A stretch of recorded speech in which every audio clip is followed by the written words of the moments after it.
आज हम मौजूद हैं नगर पालिका परिषद जहांगीराबाद में, जहां बोर्ड की बैठक का आयोजन किया गया है। ये मेंबर है, सभासद बाहर निकले हैं बोर्ड की बैठक से। जानकारी लेते हैं क्या मामला है। आज तो बोर्ड की बैठक हुई है नगर पालिका परिषद में। 7 महीने बाद आज बोर्ड की मीटिंग बुलाई गई थी। मीटिंग का पहला पॉइंट था पिछली बोर्ड मीटिंग की पुष्टि का। पिछली बोर्ड मीटिंग की पुष्टि के लिए जब पॉइंट रखा गया तो उसमें 7 जो पब्लिक द्वारा चुने गए इलेक्टेड सभासद हैं उन्होंने उसके पक्ष में वोट किया और 17 सभासद ने उसके विपक्ष में वोट किया। जब पहला पॉइंट अध्यक्ष महोदय आशिष अधिकारी को ये दिखाई दिया कि ये पॉइंट हमारा पास नहीं हो पा रहा है, तो उन्होंने वहीं मीटिंग की कार्रवाई ख़त्म कर दी और उठ के वो वहाँ से जाने लगे। जब वो जाने लगे तो वहाँ उनको सीधा सीधा ये बोला गया, मेरे द्वारा बोला गया और मेंबर्स के द्वारा बोला गया कि हम बुलंदशहर जिलाधिकारी महोदय, सिटी मजिस्ट्रेट महोदय को फ़ोन पे इस बात को अवगत करा रहे हैं और उनसे कहेंगे कि इस मीटिंग की कार्रवाई को पूरा किया गया है, क्योंकि एजेंडा के भी काफ़ी पॉइंट बाकी हैं। लेकिन वो अपनी हठधर्मिता हमेशा की तरह दिखाते हुए मीटिंग को बीच में छोड़ के और वहाँ से उठकर चले गए। उसके बाद हमने सिटी मजिस्ट्रेट साहब को फ़ोन किया। उन्होंने हमसे कहा कि अभी मैं अधिशासी अधिकारी से बात करके आपको कॉल बैक करता हूँ। डीएम साहब के सरकारी नंबर पे फ़ोन किया गया, उसको किसी उनके स्टेनो ने उठाया। उसने कहा अभी डीएम साहब से बात नहीं हो पाएगी।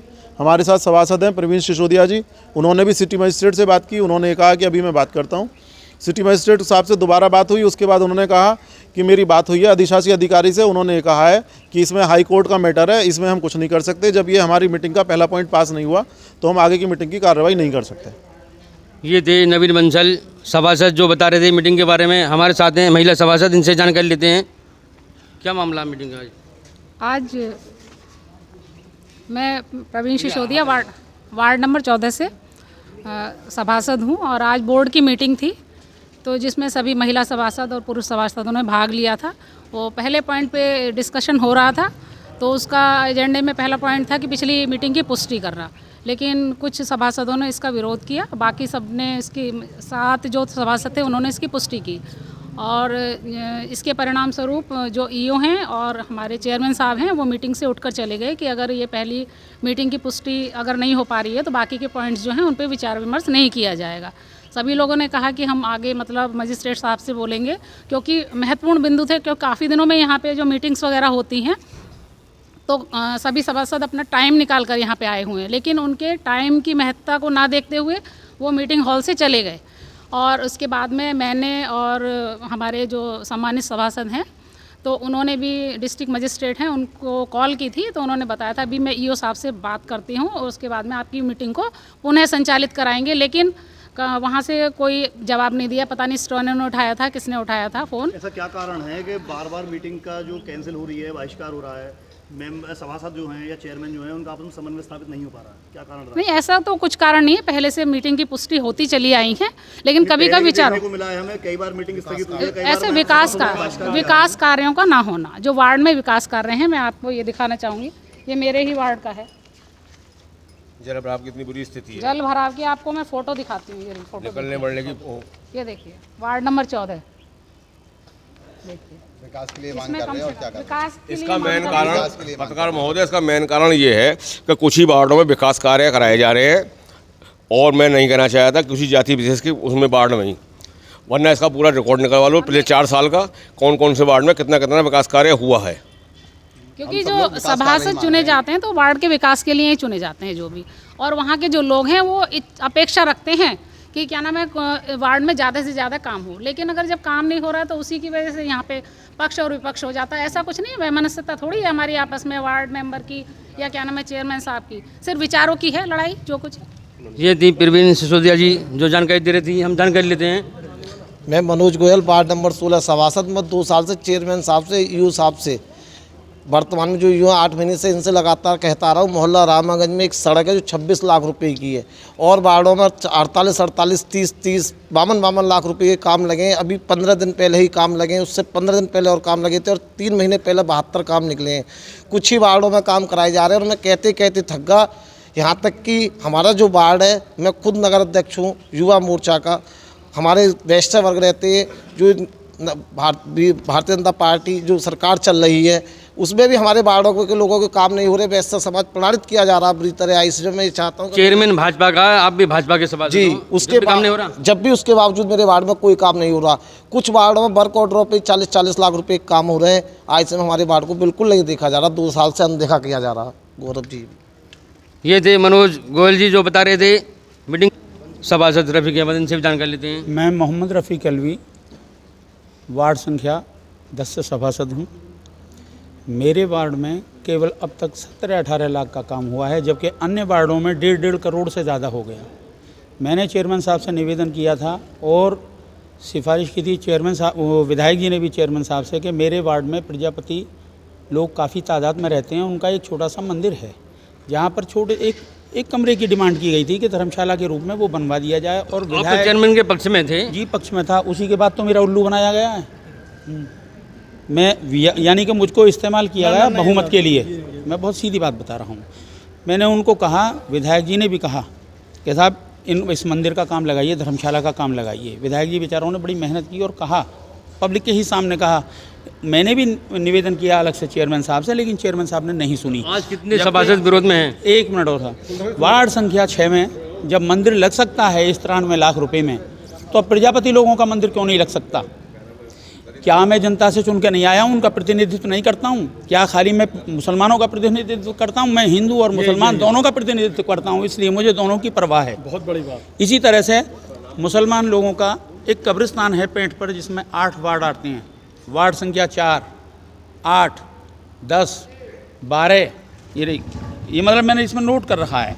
ये 10, 17, 19, 20। क्या मामला है इस कब्रिस्तान का? इसको बताऊँगा भाई साहब। इसका ये पत्रकार महोदय कि ये एप्लीकेशन हमने कई बार दे चुकी हैं, मुँह ज़बानी भी निवेदन किया है। हमारे शहर इमाम, जो सम्मानित शहर इमाम हैं, जिनके पीछे मुस्लिम समुदाय के लोग नमाज़ पढ़ते हैं, जिनमें बहुत आस्था और विश्वास रखते हैं, वो भी यहाँ मैडम से मिले हैं, चेयरमैन साहब से मिले हैं कई बार।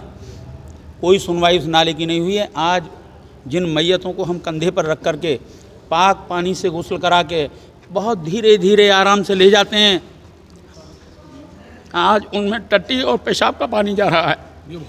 मेरी खुद की वाइफ उसमें दफन है। मुझे बहुत दर्द है, जिसने मेरे साथ जीवन बिताया। ये तानाशाही नहीं चलेगी, नहीं चलेगी, तानाशाही नहीं चलेगी, नहीं चलेगी। हम इसकी निंदा करते हैं। एक सभासद को मतलब अपने हर चीज़ के लिए रोना पड़ रहा है। कितनी दुर्भाग्यपूर्ण बात है। पूरी भाजपा के बड़े बड़े प्रतिनिधियों को अवगत कराया जाएगा। छोटे प्रतिनिधि ये ना समझें कि हम बहुत बड़े आका हो गए हैं। इनसे भी बड़े बड़े आका अभी मौजूद हैं, उनके संज्ञान में बात लाई जाएगी। अगर इस तरीके से सभासद को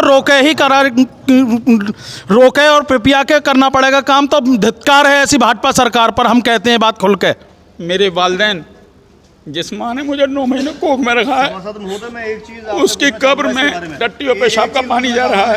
नाला टेढ़ा बनाया है और अंदर बना दिया गया है, जबकि बाहर आके सीधा बनाया। ये ऐसा तो नहीं है कि नाला रातों रात बन गया होगा। उस समय सारे सभासद कहाँ थे? किसी को भी इल्म नहीं था जी हमको, क्योंकि अंदर बन रहा था। किसी के वार्ड में किसी को दखल देने का अधिकार नहीं है। कौन जिम्मेदार है इसका? उसका प्रस्ताव भी ये तो नगर पालिका को कहेंगे, हम किसी को नहीं कहेंगे। तत्कालीन ईओ और तत्कालीन जेई, हम किसी को आक्षेप नहीं लगाएंगे। दूसरे को किसी दूसरे को कहने का हमें अधिकार नहीं। हमको कोई पता नहीं है। या तो बनाने वाला हमको बुलवाता, तो क्या हमें पता ही नहीं था। प्रस्ताव की जगह, टेंडर की जगह क्या वर्क ऑर्डर बना दिया गया? दरअसल में हम लोगों की एक कमी है। हम चेयरमैन साहब के साथ थे और ब्लाइंडली हाथ उठा लेते थे। हम बारीकी से कुछ भी नहीं देख पाते थे, क्योंकि विश्वास था हमें पूरा कि सही काम होगा। लेकिन आज अगर आप उस समय ध्यान देते तो आंसू ना बहाने पड़ते आपको? नहीं, आंसू तो ना बहाने पड़ते, बात सही है, लेकिन हमको पता तो होता। हमको ये मालूम तो होती क्या? अच्छा एक बात बताइए, मुझे ही पता, किस सभासद को पता है मुझे बताओ। किसी भी कार्य में अगर सही से हो जाए कार्य तो पता है सभासद को या आपको, तो उसमें नाले में इस तरह का ये बात मैं जरूर बोलूँगा पत्रकार महोदय, आपकी बात का मैं उत्तर दूंगा। आपने बहुत अच्छा उत्तर मतलब प्रश्न किया है। मैं गोयल जी आपकी बात का समर्थन करता हूँ कि जब ये हो रहा था तो आप लोग कहाँ थे। कई काम ऐसे हो जाते हैं, मेरे वार्ड में भी हुआ है। 1.5-2 लाख का पेमेंट एक ठेकेदार के कहने पे कर दिया गया, जिनका नाम अशोक गिरी है। और वहाँ उस समय ये मैडम नहीं थी, पहले थे श्यामेंद्र मोहन चौधरी। एक ठेकेदार के कहने पे 1.5 लाख का पेमेंट कर दिया गया। और मेरे वार्ड में काम कहाँ हुआ, जहाँ मेरी मतलब कोई आवश्यकता ही नहीं थी उस काम की, उस ठेकेदार के कहने पे कर दिया गया, उसका पेमेंट कर दिया गया। और जो काम मेन जरूरी थे वो आज भी दंश भोग रहे हैं, आज भी नहीं हो पा रहे। तो कितने सभासद विरोध में इस टाइम? भाई लगभग मेरे हिसाब से 18 लोग हम विरोध में। और हमने चेयरमैन साहब से बिल्कुल कहा, हम खुला समर्थन देने को तैयार हैं। हम भी विकास कार्य चाहते हैं। जब गोयल जी हमारा विकास कार्य हमारे कहने पे नहीं होगा और एक ठेकेदार, एक कोई जनता का प्रतिनिधि भी नहीं है, जिस काम की कोई आवश्यकता नहीं है। जैसे मैं बता दूं, इस नगर पालिका में कुछ लोग अपना दुरुपयोग कर रहे हैं, उनकी सारी शक्लें हमें पता है। वो आके अपनी मनमर्जी चला रहे हैं, चेयरमैन साहब उसको फॉलो कर रहे हैं, विधायक जी भी इसका संज्ञान नहीं ले पा रहे हैं। हमारे कहने पे काम नहीं लग रहा है, किसी अदर के कहने पे काम लग रहा है। विरोध इसी बात का है। विकास कार्य कौन नहीं चाहता। आज भी हम विकास कार्यों की बात करना चाहते थे, मगर चेयरमैन साहब को ऐसे हाथ करके मैं भी रोक रहा था। इसकी वीडियो आपको मिल जाएगी, केपी जी ने वीडियो भी बनाई है, आप ले सकते हैं, संचालित वीडियो बनी हुई है। मगर वो मेरे कहने पे भी नहीं रुके और किसी विकास कार्य की चर्चा पर उन्होंने कोई बात नहीं करी। मेरी डिमांड ये है, कब्रिस्तान के मामले में जब ये बाउंड्री है, इसके अंदर कब निकाला गया है नाला, जिससे सारे कब्रिस्तान में पानी है, जलमग्न है, वो सारी कब्रों में टट्टे पेशाब का पानी जा रहा है। और जब बाउंड्री आ गई तो उसके बाद ये समझ में नहीं आता कि वो टेढ़ा करके क्यों निकाल दिया गया। अगर पीडब्ल्यूडी का नियम है कोई एक, तो वो सभी जगह एक होगा, या ऐसा होगा कि कब्रिस्तान में नाला निकलेगा तो 11 मीटर की दूरी से निकलेगा, बाहर आएगा तो वो 9 मीटर पे हो जाएगा, कहीं 9 मीटर 40 सेंटीमीटर पे हो जाएगा। हमारी डिमांड ये है कि सीधा कर दीजिएगा, कब्रिस्तान से बाहर निकाल दो, सीधा कर दो। ये थे सभासद रफ़ीक अहमद, जो अपनी समस्या के बारे में इन्हें रोना पड़ रहा है, लेकिन इनकी कोई सुनवाई।